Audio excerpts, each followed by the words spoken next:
Hey guys, so just so I can articulate my understanding of the journey that you're at or the place that you're at and what the challenge currently is. So you pivoted from video animation into lead generation appointment setting within the cybersecurity space.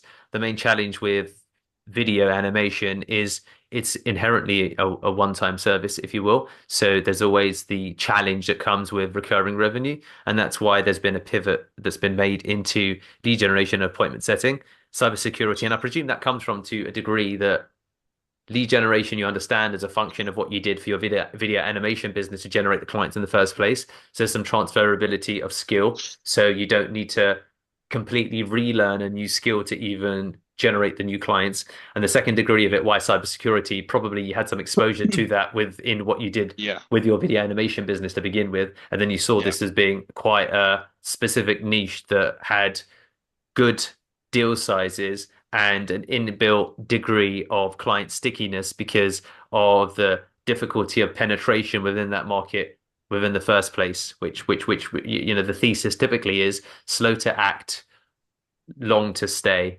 That people often, slow yes is often and almost always better than a fast yes, if you will. So that's my understanding. And then where we're at now is that you've got a conversion mechanism in terms of how to acquire new clients, if you will, that you use email and you will book one appointment per 100 email sends.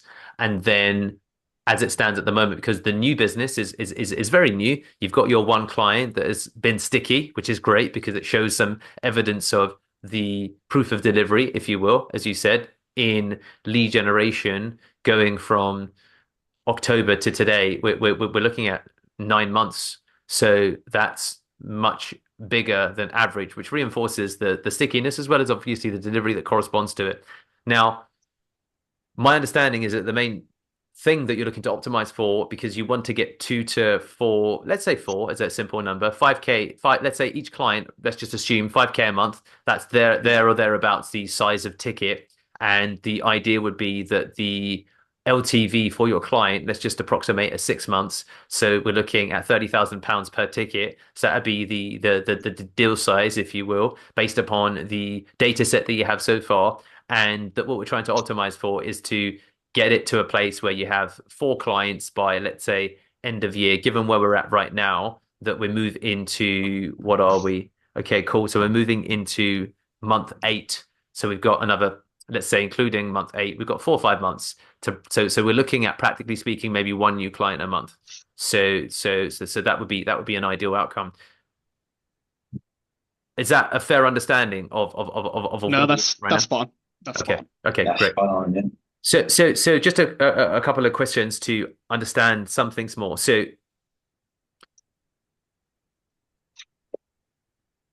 appointment to meetings booked to deals closed. In a sense, I know that because you have a client for the new business. But what is your volume of email sent a month? And So you're breaking up a little bit. sorry, can you I guys hear don't me know if it's now? just me. Yeah. Yeah. One Yeah, I can hear you second. now. It Sorry, was kind of my going in and out of. my mic was loose. I just realized. So let me just repeat. Apologies. So 100 emails for one appointment. How many emails do you send per month or per day? Can you walk me through the specific numbers that are baked into that, if that makes sense? Kurt, do you want to talk him through it? Yeah. So for every email from per month, I would say we send around 500 emails per Okay. month. Okay. Our lead quantity can be very low.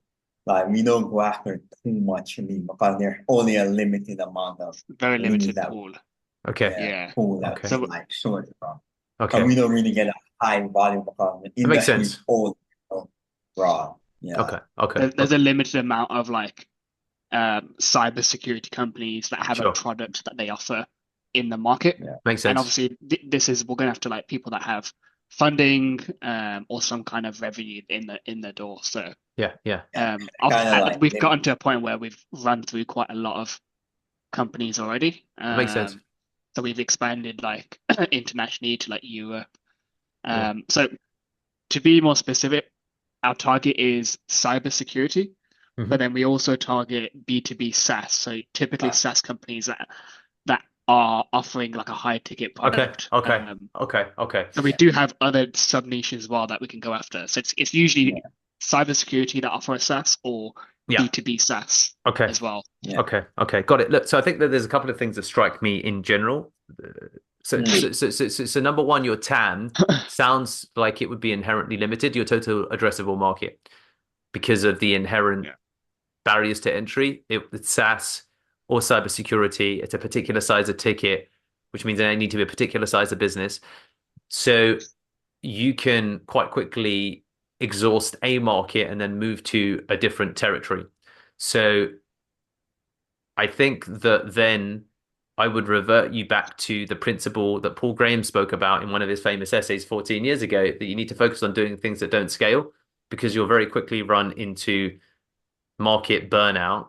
And then at that point, you need to wait Mm, for new companies to come onto the market or new or companies to ascend through the proper revenue levels to become a product fit or to wait enough time to go back and message the same people. So I'd absolutely slow down your volume because you're going to run into a problem by December based upon whatever your projections are that I can't message anyone anymore without messaging them the second time around. What people tend to do, and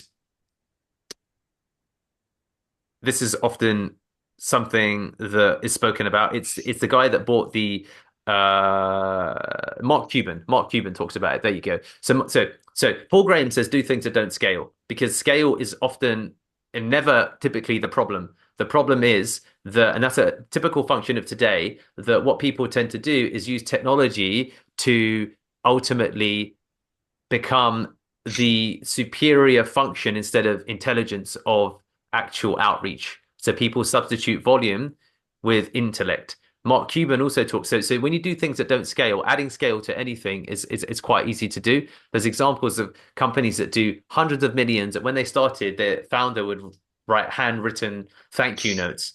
And then the next level of scale would be that he doesn't write all of the handwritten notes, he just writes a signature. The next level of scale will be that his sales directors do it and that he's not doing it anymore. So they're still sending out handwritten messages, even though they're doing hundreds of millions mm, of dollars. Okay. Hundreds of millions. How did it begin? A couple of clients and fundamentally, literally him handwriting himself and then figuring out mm, the mechanisms of scale. So a classic problem that happens within lead generation specifically today is because there's an abundance of tools that we have accessibility to that can rip data from LinkedIn sales now, or rip data from whatever relevant platform. It's very easy to be trigger happy. Okay. And then Mark Cuban talked about this in The Sport of Business, I believe the book is another brilliant book that's worth reading. Also read the Paul Graham Do Things That Don't Scale. Google them, they'll both come up. Is that when and it's a proxy to this. So he's a huge investor that in terms of his own principles is very anti-investment, which is quite interesting. So Mark Cuban is a billionaire who never raised any money himself up until a certain revenue level that he achieved. The reason that he's anti-investment is because he says people tend to throw money, and our proxy is going to be tools at a problem before they throw intelligence at a problem. And then as a consequence, they burn through the money when really you should be relying upon your intellectual capital. mm, So, how this relates to what you're doing is that if you slow down your scale, it will increase the quality of every single email that you send because it will mean that you need to optimize for getting 5 appointments for every 100 emails. So, of course, that's what you need to then optimize for. So, Alex Hormozy talks about this principle of more, better, new. But so in his book, $100 million leads, that most people always move on to doing, something new before they focus on more and better. You can't yet focus on the more because you need better before you need more. 100 is a lot. Think about it. Imagine having 500 people coming into a meeting room that you book over the course of the month. That's a lot of people. And I think that what happens is that people don't necessarily appreciate when they look at outreach, it provides you a scalable infrastructure to do the same thing. You have an email that dropped into an inbox of a potential decision maker, treat it with love, treat it with care. So then it becomes if you assume these principles to be accurate, then the next question logically is, well, how can we aggressively split test our email, every email that we send, and there's different layers within that, and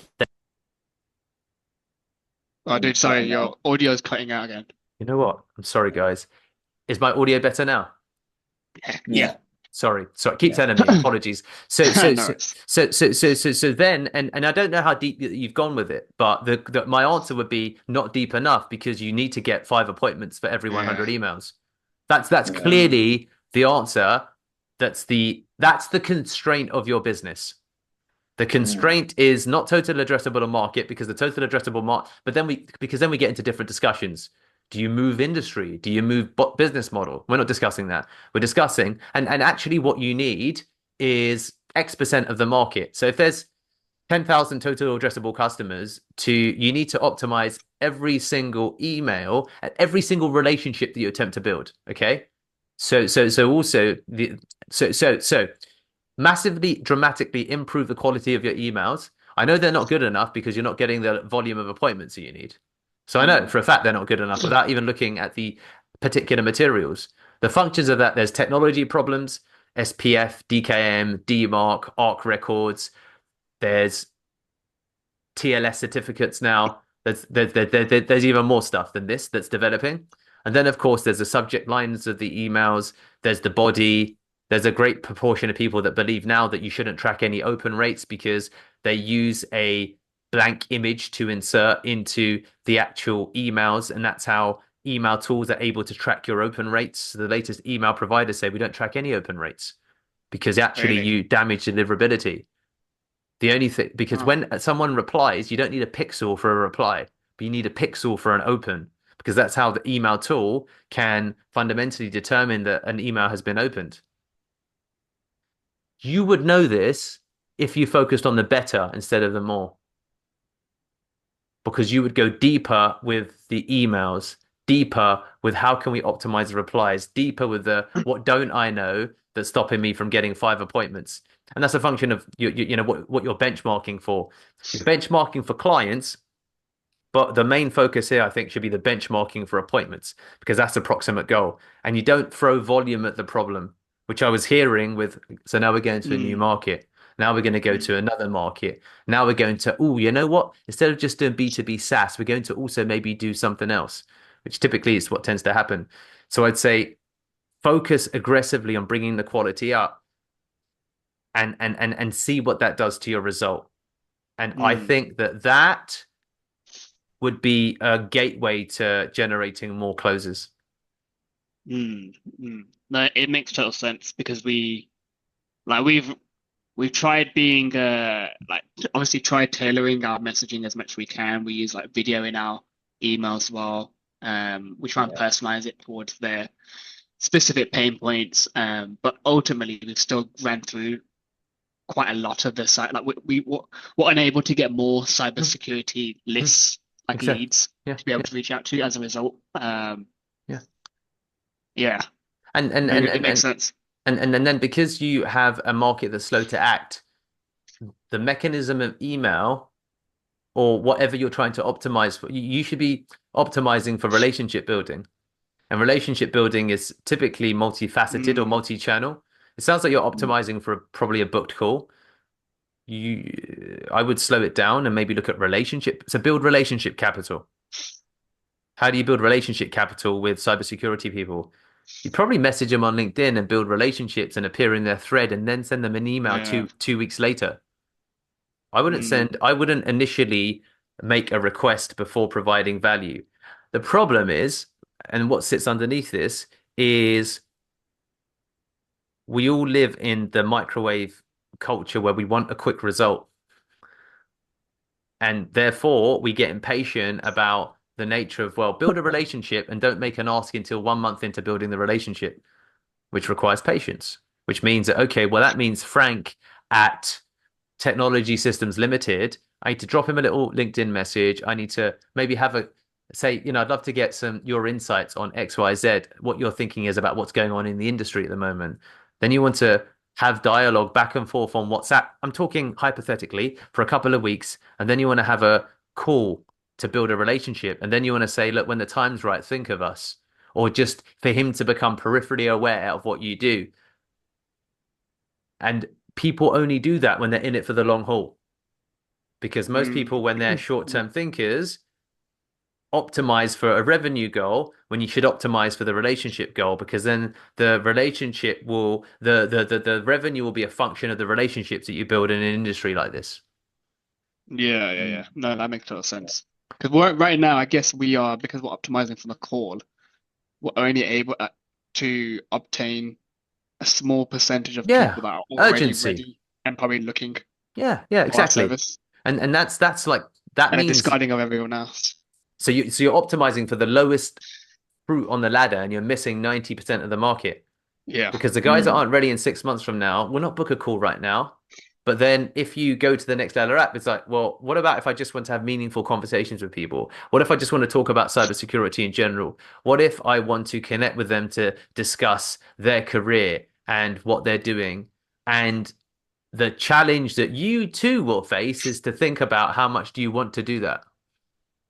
Because if you don't want to do it, it probably means that, and that's something that you two need to figure out. But it then probably means that, well, I don't know if I want to do this because I can't be bothered because it takes time. So there's kind of a this is where we get a bit meta, right? Because to do that requires patience, and to do that requires extending out. So you should optimize to say month one we engage, month two we book Mm, appointments. That's our funnel, which is why in your case, the better probably needs to be much, much, much, much better because then you can capture the relationships that would then will dictate the clients. And to do that, you need a portfolio of relationships because then the portfolio of relationships will produce the actual clients. So I have 20 people within the cybersecurity industry that I'm just on a chit chat, WhatsApp or LinkedIn basis with. And from that, I get two new clients every quarter. And what I optimize for is continuously building relationships. Mm. I mm, like that. I like that. mm. So It's with funny you relationship say building, that. yeah, no, go ahead, Kirk, go ahead. No, it's funny you say that because our competitor, our other mentor, they're getting majority of their clients through referral, like just being having good relationship within the industry. That's how Yeah, they get that's majority how of their majority of their, clients. Hmm. yeah, Yeah. So this is what you're saying. It makes sense. Like the story, the line of like relationship building is ultimately what we need to be trying Yeah, to like work for. Like yeah, more yeah. yeah. They either connection. get it through referrals, which is their main source, Yeah. because they have clients that they retain for years, and the quality of these Yeah. clients is very good. Um, they either get it from referrals or they get it from their ads that they run. And then with Yeah. email, they generally, if they run email campaigns, they generally expect the same metrics as us, like one call per 100 emails. That's what they, but that's not something that they Focus focus upon. on. It's very like yeah, but the quality of these clients are very good, so that's why um we're both totally open towards like a shift in strategy if it means Yeah.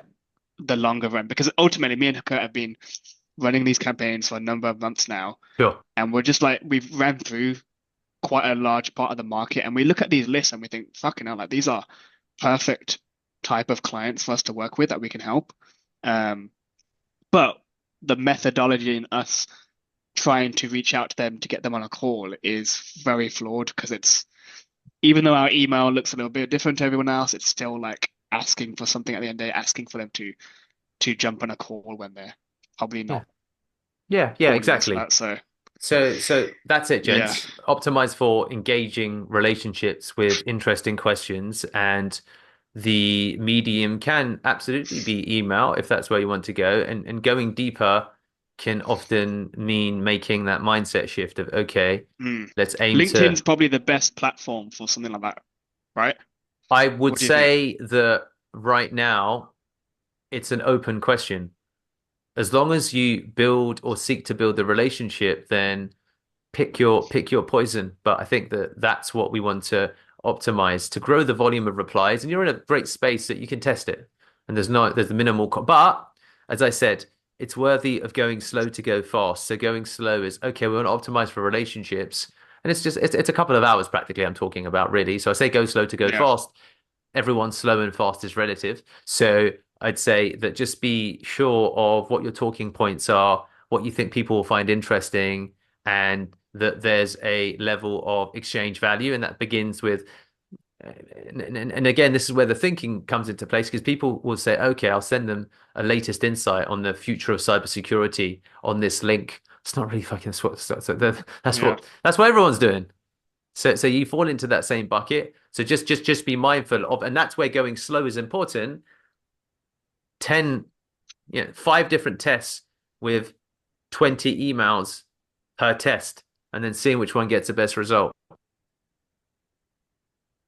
So slow down the volume because you need to increase the quality of what you communicate. Broadly speaking, yes, I think that LinkedIn probably as a relationship Mm. for building relational capital, it's probably an easier platform. And given that your competitor, so he's gone out and got the arrows on his back so you don't have to, then absolutely, it's probably a good way to go if that's where they focus their spend on. And it seems to me that in cybersecurity, LinkedIn would be probably quite powerful. But that's not to say that you can't look at your emails and then Yeah. see if immediately you get a different response. Outside of your audio. Oh shit, yeah, Oh, sorry. Fuck's sake, sorry. Let's yeah. So whatever platform you choose, I think if you optimize for the relationships, I think that that would more than likely improve your conversation ratio, and then as a consequence, clients that will come. Mm. Mm. Okay. Okay. And that's super valuable.